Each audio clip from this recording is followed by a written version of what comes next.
two scumbags broke into my house to try and steal my car. The car in question is this, a 2004 Lamborghini Gallardo manual. It's a car I've wanted ever since I was a kid, and I finally bought one just a couple of months ago. We'll get back to that a bit later on, but in the meantime, there is more bad news on the horizon for the Gallardo. So I've brought the Gallardo to SB Race Engineering. I'm living out some of my 2017 YouTube dreams by bringing my Lamborghini here. There are a few issues with the Gallardo, so I wanted a specialist to have a look at it. One of them might be to do with the gear change, which I am a little bit worried about. The guys are having a look at it now, so we'll have a word with them in a minute. They're going to do a gearbox service as well, because it's been a while. I hope that's a good sign. We'll go and have a chat. Okay, so car is now on the ramp. This is the first time I've actually seen underneath it. I had a video of it before I bought it. This is my first time with my own two eyes. There is some quite bad news, which we will get to. But other than that, you guys have had a look at it. Pretty clean underneath? Yeah, very clean. Yeah, it's nice to see one. Like I said to you, we get such a variation of conditions of cars. I've been worried that you'd have a look underneath and go, yeah, that's wrong, that's wrong, that's wrong. There's been a couple of small bits, but nothing too bad. The issue I kind of came in with is that it's been quite difficult to get into gear sometimes, particularly when it gets up to temperature. Reverse can be a bit of a ball ache. I thought it'd be fine. Gearbox service, adjust some cables, but you've broken some news to me that it's potentially Yeah, I mean, we went for cables, didn't we? We've just spoken about it because, you know, it's a low mileage car, they sit around, things stiffen up, you know, joints, and that's what our hope was.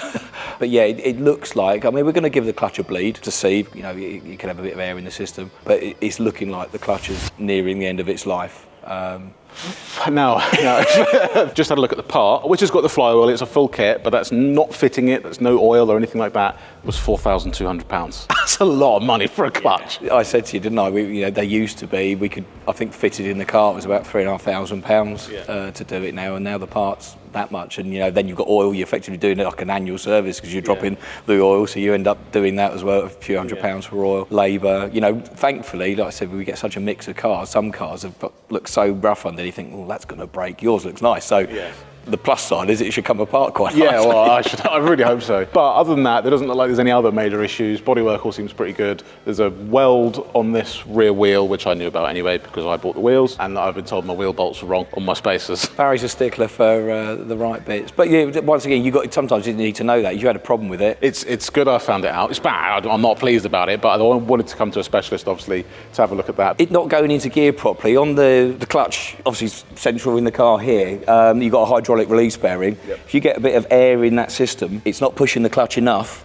so it's effectively not disengaging it. So, like we explained, there might be a bit more life in it. It might not be completely game over at this point. So we bleed that out. Hopefully that will change the feel a little bit and see what it's like. 10,000 miles is low, but I mean, have you seen clutches earlier than that or later than that? Yeah. I've seen online is a mixed review, really. I think what's quite nice is the condition of the car is really nice. So it sort of says to me someone's maybe got it out the weekends. We see people burn clutches out trying to get it off their drive. You know, they've got it reversed and they're looking in the mirrors. They're so wary of the car, and you know they've been driving their family car all week and they forget that they're slipping the clutch. So they do wear. Obviously, the e-gear cars is better. You can plug in the system and it gives you a better idea throughout its life. You know, when you get it. You know, but conventional clutches, you go on feel. I mean, the pedal feels okay. But it's when you've dipped the clutch and you're trying to put it in gear, you can feel the car trying to creep, which says it's not disengaged. So fingers crossed a bleed does it, but I think I might have my first hefty bill a couple of weeks into ownership. I think overall, relatively good news on it's a decent car, but it's a maintenance thing. It's not like it's, you know. The plus side is, although it's a wear and tear item, it's an expensive item on a Lamborghini. The rest of the car's really good, so that's the positive. You might have noticed the new number plates on the Gallardo, and now I got those from today's sponsor, Number One Plates. They do everything. Standard plates, import plates, compact bikes, and even model-specific plates, so it fits and looks like original. All of which can be printed in premium acrylic. They've got loads of font styles to choose from. They've got classic acrylic, premium 3D gel, bold 4D laser cut, luxury 5D, and many showplate options for events. And if you want no MOT hassles either, they offer full BSAU 145E compliance as well. And the build quality is great. There's all approved materials, optically clear laminates, UV fade resistant, clean edges and strong bond layers. And their high-tack fitting pads to fit them are going nowhere. They've got loads of different styles as well. You can have flags, you can have borders, you've got tasteful slogans, tight fit designs for smaller plates, and there are over 250 car-specific plates like this one for the rear of my Range Rover and also for my CL. And the builder gives legal spacing guidelines so that you don't mess it up. The online builder is fast with real-time previews and transparent add-ons, and you can order multiple sets in one go. Express track delivery, protected packaging, and accurate documentation for road legal builds. Number One Plates are an established UK specialist with over 23,000 Trustpilot reviews. They've got friendly UK support and they've got capacity for trade or bulk orders. Plus they've got fitting kits, screws, caps, pads and fitting advice are all available. So if you want plates that look right, fit right and stay legal, go build yours at Number One Plates. The link is in the description. I waited anxiously while the guys at SBR bled the clutch, praying that it would save on a very expensive bill.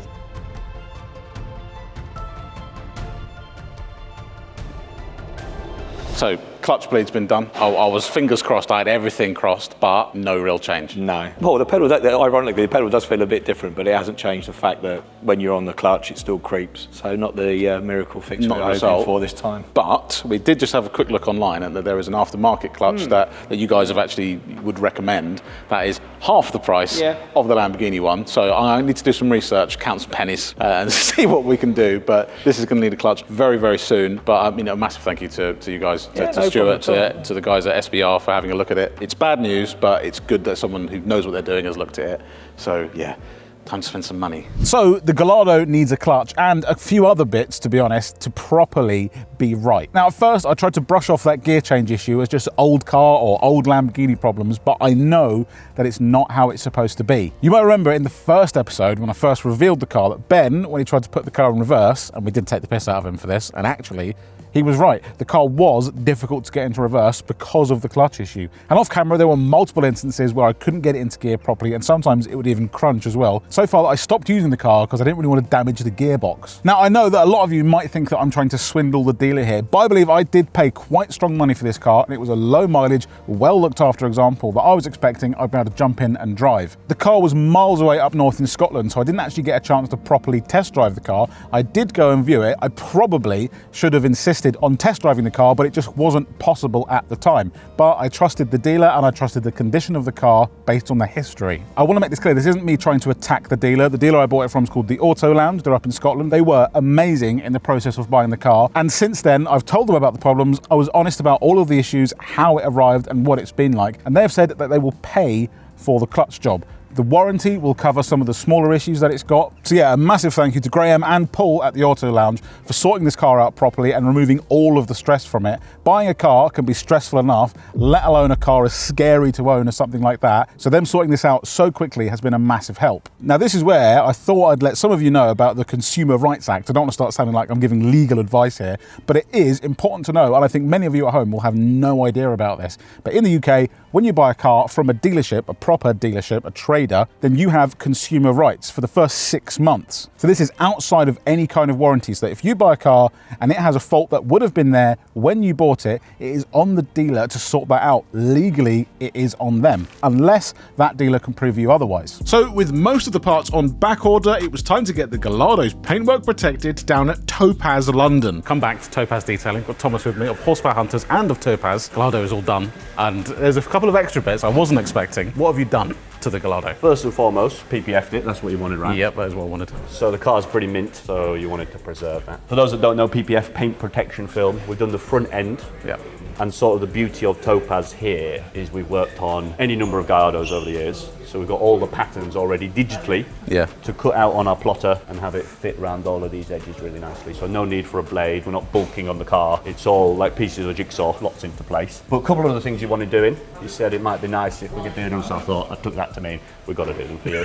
Remove the tints, so it's looking a lot cleaner now. Over the moon with that. The side skirts are now the final thing to sort of detrav this, but the tints were I wasn't that keen on them. No small job. That's 7 windows there. Yes, yeah. That's why I said, oh, could you just take those off? It should be pretty easy, I think. It wasn't me that did it. You can tell by these hands that I've not been involved. And also there's a little scuff on the wing mirror, so we had that painted. So there was a big, like, a badly touched in scuff that was there. That actually wasn't me. Someone else had done that. So and that pearl paint, we're going to do a nice job, and then of course wing mirror's been protected, so that's not going to happen again. So the car looks amazing now, and I think the beauty of our film is like self-healing. When the sun hits it, it's going to be swirl-free, not hot water, hot air gets rid of those swirls instead of having to get a detailer. Yeah. So even if you get like a sort of rock chip, it could, as long as it's not super deep. Penetrated the film will heal with warm air or warm water. Magic. And of course, if something does get damaged, you can always bring it back to us. We'll pull the film off, replace the film, instead of having to repaint the car, right? I'm over the moon with it. This is now getting, it's basically there or thereabouts. The wheels, now its front end is PPF, so I'm not going to be worried about flying down the motorway at 70. Our sort of latest thing, we have the Topaz shop, and we do decals for any car. The bread and butter is Porsches, GTS on the side of a Macan, everything. If you want completely custom, different colours,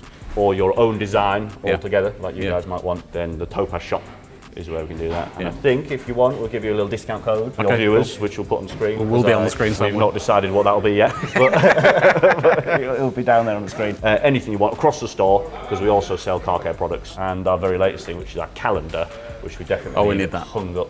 We do need that. In the TDC workshop. There's only 2 of them at the moment. We tried to steal one. It's not. We can't take it yet. I said, look, guys, we don't need it till January. I'll definitely get you by January 1st. Over the moon with this. There are some other cool bits here. So we'll have a quick look around, and then this is going off to get a clutch done. So we've also got some very cool stuff here. Some of which you're not allowed to see. Both of which you're not allowed to see. Very secret. Behind here is a blur. There are a McLaren Senna, and a very exciting McLaren W1. Yeah, so just imagine what it's like behind that blur. Go on to Google. With the paintwork now properly protected by Topaz, it was time to head back to SBR as the parts had now arrived for the clutch. But before that, let me explain that potential theft. So earlier on in the video, you would have seen something that would have happened at my house, and now I'm going to explain that. So I had just been out visiting my mum while my girlfriend was at work. Then I got a panicked phone call from my girlfriend telling me to look at the cameras on our CCTV app. When I loaded it up, I saw 2 hooded men stood around my Gallardo, and honestly, my heart completely sank. I genuinely thought by the time I get home, the driveway would be empty and that car would be gone and I would never see it again. I called the police straight away, and in fairness to them, because I said the burglary was happening at the time and they were actually there, they were there within about 5 to 10 minutes, but unfortunately, they had already gone. I probably arrived another 10 minutes later, and somehow, I have no idea how, but my car was still there on the driveway. I was unbelievably lucky that the car wasn't stolen, but the house not so much. They did go through a back window that you completely smashed the back door in. Thank you very much. Went upstairs into our bedroom and completely wrecked the place. Like, just demolished it, turned it upside down looking for something, but somehow they didn't find any car keys, which is just a miracle. I don't know if something spooked them, or if they heard the police, or if they heard someone next door or heard something outside. They were only in there for 3 or 4 minutes, but it was enough time for them to completely and utterly wreck the place. So they didn't find any car keys, they wrecked the house, and they only took one thing, which was a purse of my girlfriend's, which obviously, as you can imagine, she was pretty upset about. So whether they actually came for the car, or whether they saw the car and thought there might be valuables inside, it's still an unbelievably stressful and upsetting experience knowing that 2 complete scumbags have been in your house, rummaging through your stuff, trying to steal from you. It's really unpleasant. And I'll be honest, when I was racing home to see if my car was still there, all through my head, I was thinking of the scenarios. What if they're still there? Or what if I was there? What would I have done? When in reality, the best thing is that I wasn't there, my girlfriend wasn't there, no one was there at all, because you have no idea what these people are like. You don't know if they're going to be scared off just by you being there, or if they're going to have a weapon, or they could do anything just to take your car. They do not care. Now, I'm really not trying to tell this story for sympathy. What I'm trying to say is that people like you and I, we really love our cars. So if me saying this makes one of you go out there and increase the security on your car, then it was worth saying at all. The clutch parts had finally arrived, so I could head back to SBR and see the solution they had found to that ridiculously expensive Lamborghini clutch. Right, we're back at SBR Engineering with Stuart, and parts have arrived. Now, before, you would have seen that the part was about $5,000-ish for a Lamborghini clutch, and then a release bearing is about $2.5–3 if not more than that. But there is a solution from the US that is way, way cheaper. I mean, we've been really impressed with these. They basically made them to the same spec. They've got the Valio lining on there, which is the original lining. They've done a lot of testing with them. We've got a few people using them on track cars, like the one we've got here. They've been using them on turbo conversion cars, and massive saving. So these are what, 2,750 Obviously, there's shipping and yes, yeah, there's a all that bit kind of import duty and stuff like that. It almost works out to £2-7 by the time they sort of land. So yeah, massive saving. Still, like, that's half the price of the Lamborghini clutch, and there's no compromise really with that, or at least from what we can see.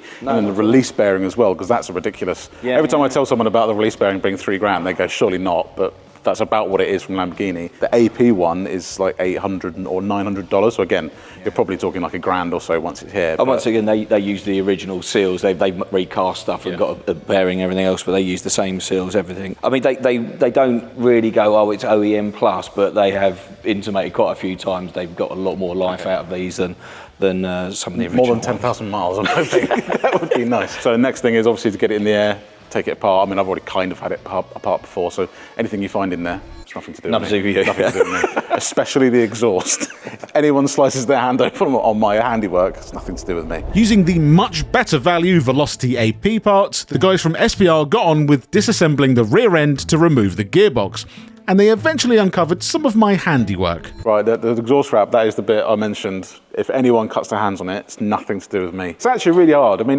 you know what you're doing, so I didn't do that.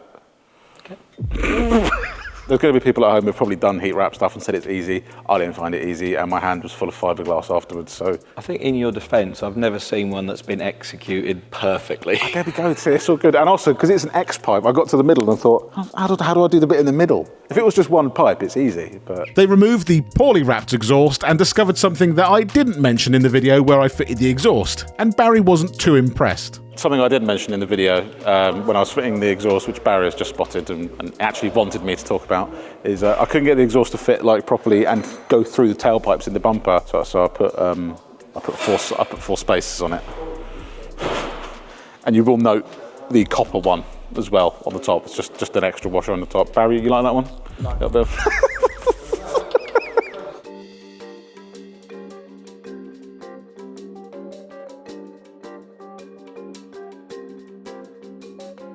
Now, the diff oil's coming out, it looks pretty clear, to be fair. Barry, all looks good, oil-wise. There's no big lumps of metal coming out, so all looks good. At this point, I had barely got the exhaust out.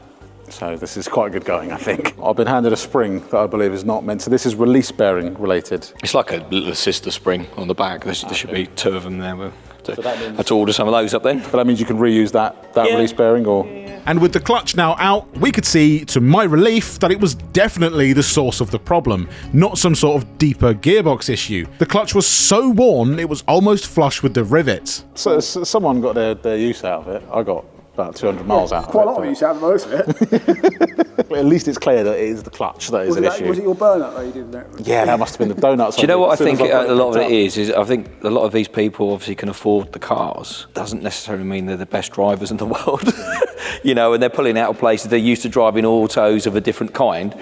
People drive these like they're an automatic car, and they're not. You know, they think they're sitting there slipping the clutch, they don't realise the damage they're doing.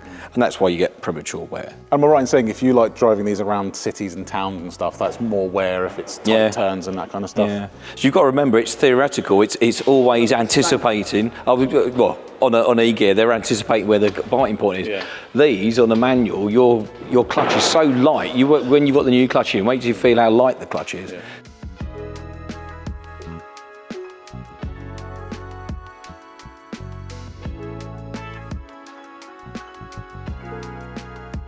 As Stuart just said to me, off camera just now, if you look through the holes, obviously this will be the end of the crankshaft now that the flywheel is off. You might just be able to see that in there. If you can't, that's the chain. It's just in there. So maybe we should put some longer bolts in there, stop that going round nicely. That feels quite Italian, to be fair. Anyone who says this is an Audi, I don't think they would even let that run. I left the guys to it, as we had to go off and buy a 1.25 litre Fiesta, obviously. So they carried on refitting the new clutch and the gearbox. So that is the clutch on the Gallardo now fitted and sorted. I'm so pleased that it's no sort of gearbox issue. And obviously, massive thank you to the Auto Lounge for stepping up and sorting it out. SPR for being incredibly knowledgeable and really taking all of the stress out of the whole thing. And to Topaz as well for sorting out the PPF. There are a couple of other small bits to fix while the car is at SPR, including a battery train and a couple of other things as well. But I cannot wait to get that car back on the road and properly start using it. Thank you very much for watching. If you want to see another video where I bought the Gallardo, you can see that here, and I'll see you next week.